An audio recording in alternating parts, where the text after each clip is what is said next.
Assalamualaikum warahmatullahi wabarakatuh. Barang siapa tidak menghadap Allah ketika ia mendapat anugerah ihsan, niscaya ia akan dibelenggu oleh rantai-rantai ujian. Barang siapa yang tidak mensyukuri nikmat Allah, sesungguhnya ia telah membuka jalan hilangnya nikmat dari dirinya.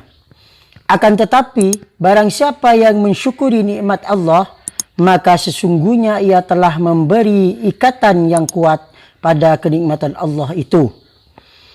Jiwa dari hamba yang mulia akan mempersembahkan hanya kepada Allah Subhanahu wa Ta'ala semata semua amal ibadahnya, karena begitu banyak menerima anugerah yang sangat bagus dan indah dari Allah Ta'ala.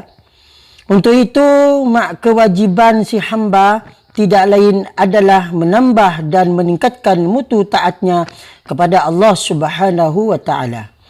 Makin banyak takarrubnya kepada Allah, makin mantap zikirnya, dan makin mantap ibadahnya, dan makin banyak amal sedekah dan infaknya. Demikian juga makin tinggi dan bermutu ikhlasnya. Hamba yang makin tinggi dan sempurna ketaatannya kepada Allah akan makin banyak pula syukur kepadanya, menempatkan kenikmatan yang ia terima dari Allah Subhanahu wa Ta'ala di tempat yang mulia. Kerana nikmat itu adalah anugerah yang patut dijunjung tinggi. Caranya dengan bersyukur kepada Allah atas semua kenikmatan yang sudah diterimanya. Harta anugerah Allah itu dipergunakan untuk kepentingan ibadah dan amal yang sesuai dengan aturan dan perintah Allah. Tidak diperjuangkan untuk kemaksiatan dan kerusakan dirinya dan masyarakat. Syukur nikmat itu kewajiban tetap, artinya bagi hamba Allah yang beriman, ia selalu terus-menerus berterima kasih kepada Allah kerana sangat banyak pemberian Allah Ta'ala yang telah diterimanya. Dengan bersyukur atas nikmat Allah sesuai dengan aturan yang telah ditetapkan olehnya, maka dia pun akan menambah nikmatnya kepada manusia. Sesuai dengan firman Allah yang berbunyi, "Lain syakartum la'azidannakum." Yang artinya, jika kalian bersyukur, niscaya aku akan menambah rezekimu. Tambahan dari Allah itu tidak lain adalah dengan syukur nikmat dan melaksanakan ketaatan dengan suka berbuat baik dan beradab mulia. Bersyukur kepada Allah itu ada 3 cara, yaitu bersyukur di dalam hati, bersyukur dengan lisan, dan bersyukur dalam sikap atau perilaku. Adapun bersyukur di dalam hati, ia memantapkan dalam hati bahawa semua nikmat itu adalah dari Allah.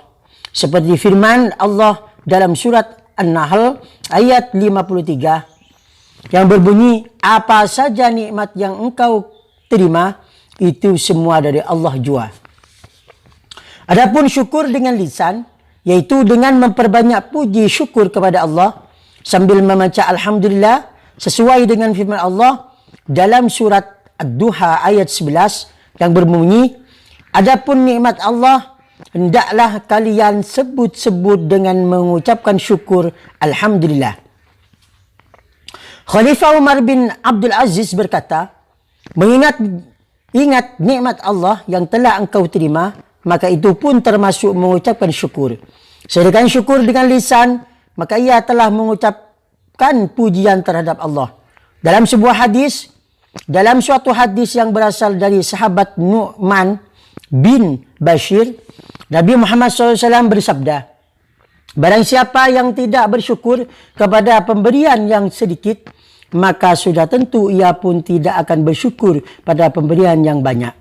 Siapa yang tidak pernah berterima kasih kepada manusia, ia pun tidak pernah bersyukur kepada Allah." Adapun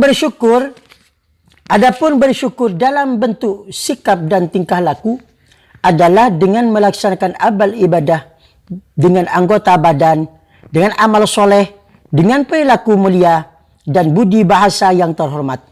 Seperti firman Allah dalam surat Saba ayat 13 yang berbunyi, beramallah hai keluarga Nabi Daud sebagai tanda syukur kepada Allah.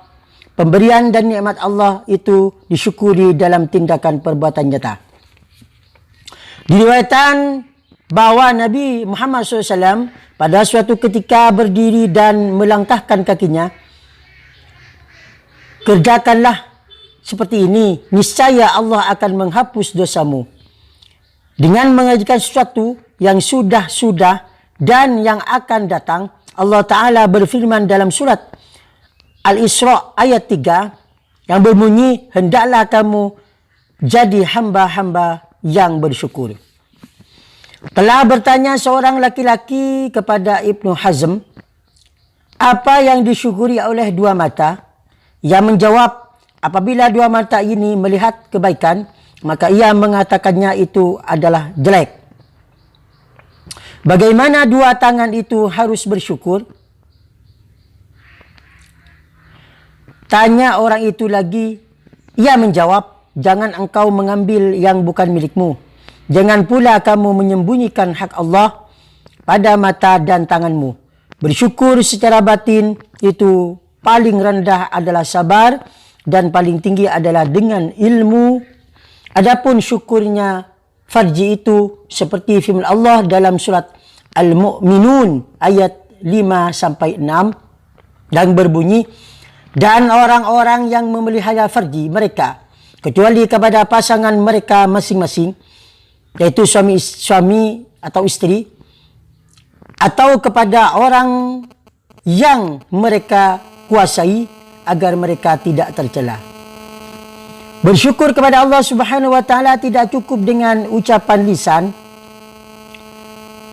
tidak cukup dengan ucapan lisan belaka, akan tetapi bersyukur dengan mengikut sertakan seluruh anggota badan dengan merasakan kenikmatan syukur dalam kehidupan jasmani dan rohani.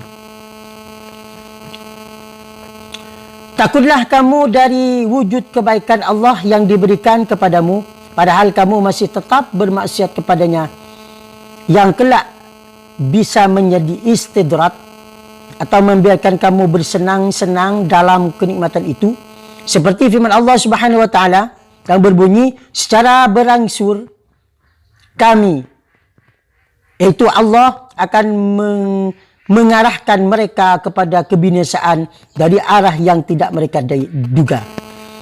Selalu berhati-hati dan khawatir atas perilaku istidraj.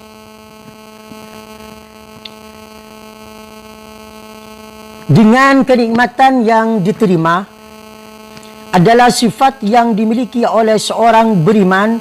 Khawatir kalau karunia Allah itu adalah semacam istidraj, sebab si hamba tidak mengetahui tentang perbuatannya, apakah diridhoi atau dimurkai Allah. Sedangkan orang tidak merasa khawatir adalah sifat yang ingkar dan bermaksiat terus-menerus. Ia pun tidak sadar bahawa kenikmatan yang ia peroleh dari Allah Subhanahu wa taala, walaupun ia terus-menerus berbuat maksiat, adalah suatu istidraj. Kadang-kadang istidraj dari Allah itu diberikan kepada manusia setelah ada peringatan dari Allah Ta'ala sendiri. Kemudian Allah Subhanahu wa taala menurunkan siksanya dari arah yang tidak diketahuinya dan tidak dirasakannya.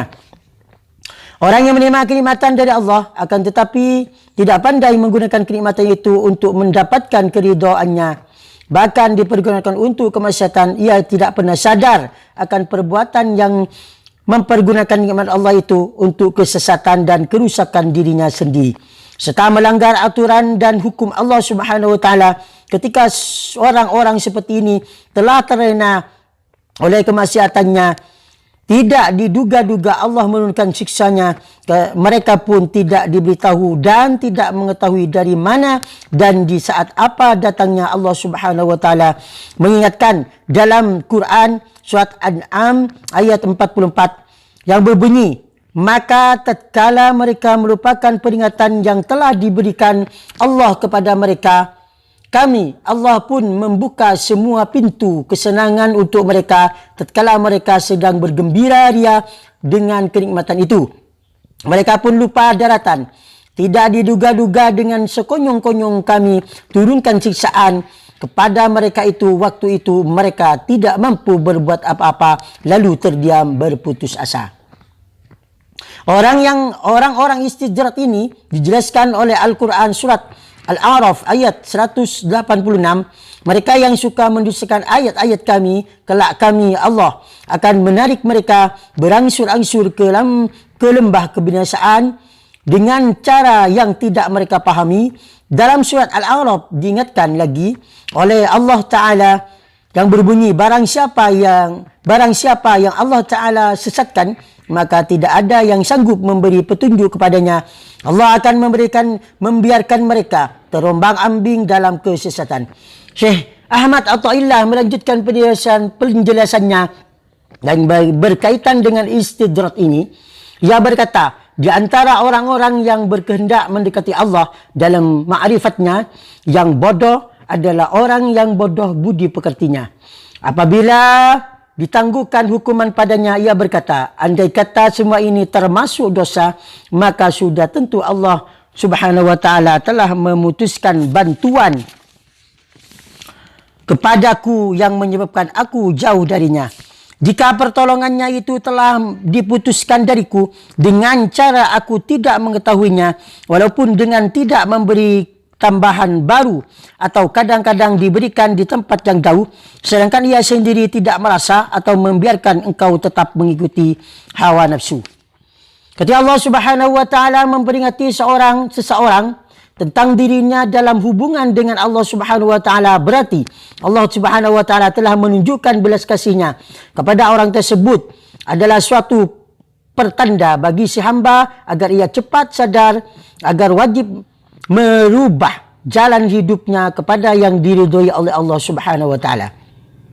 Si hamba hendaklah secepat mungkin menadahkan tangannya untuk menerima hidayah dan taufik Allah Subhanahu wa ta'ala yang akan dilimpahkan kepadanya.